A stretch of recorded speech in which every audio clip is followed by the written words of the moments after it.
4 mois après l'adoption du plan stratégique du développement de la médecine au Togo, les acteurs médicaux des différentes fédérations sportives, des académies et associations sportives sont en atelier de validation autour du livret médical du sportif et des arrêtés interministériels régissant l'exercice de la pratique des activités sportives.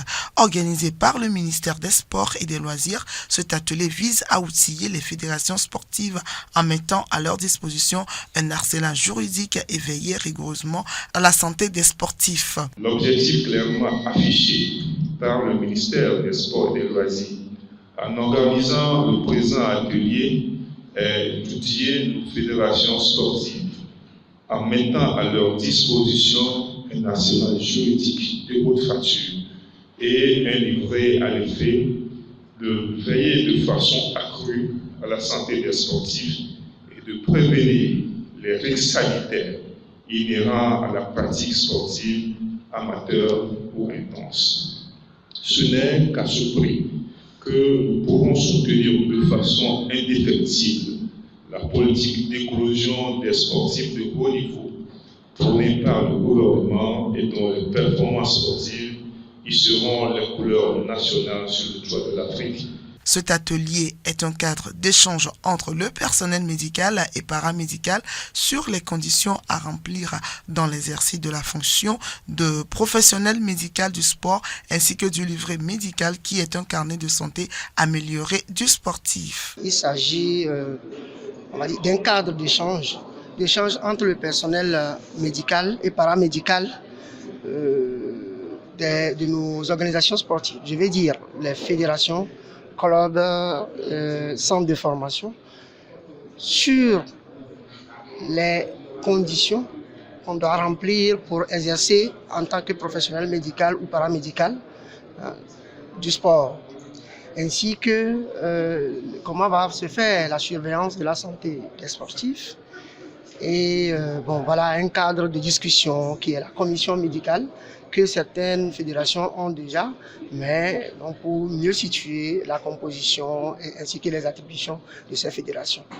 En plus de ça, maintenant, il y a ce que vous venez de dire, le livret médical, qui est un outil de surveillance de la santé du sportif. Oui, le livret, c'est, on va dire, un carnet de santé amélioré.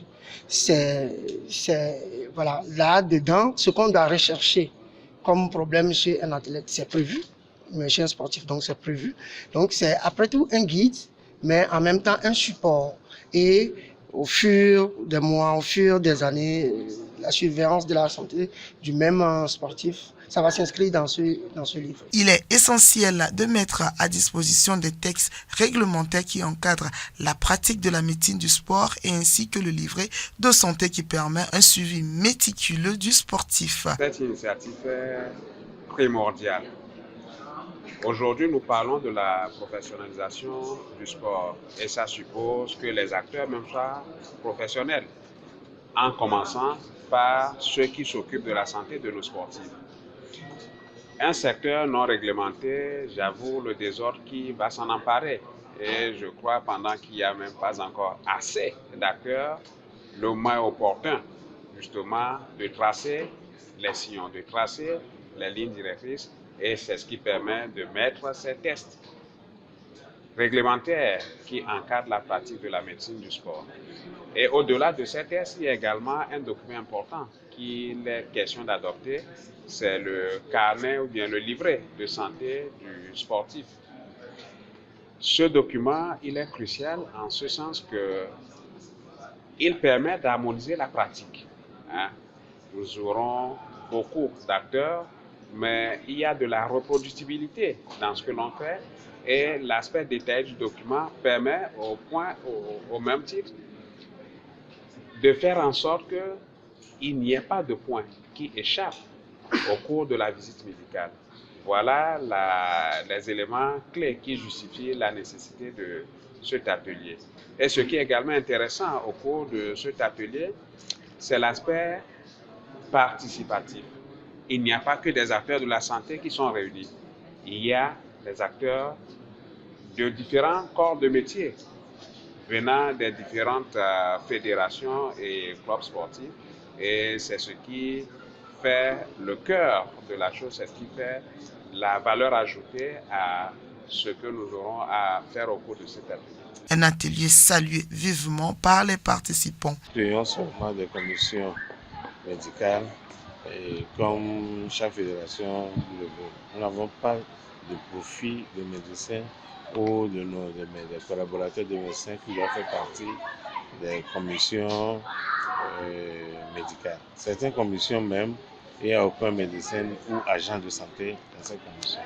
Donc cet atelier est bienvenu pour bien peaufiner le profil de qui doit être dans une commission médicale. Le problème de dopage ne date pas d'aujourd'hui. C'est un problème qui est à tout moment d'actualité. Vous savez que les athlètes souvent se cachent pour utiliser certains produits qui vont leur donner plus de performance. Mais ces médicaments ou ces produits sont néfastes pour leur vie à la longue. Donc c'est bien de lutter contre cela pour que tous les athlètes se battent sur le même pied d'égalité. Notons qu'un présidium a été mis en place afin de conduire les échanges à validation des documents cadres de la médecine du sport au Togo.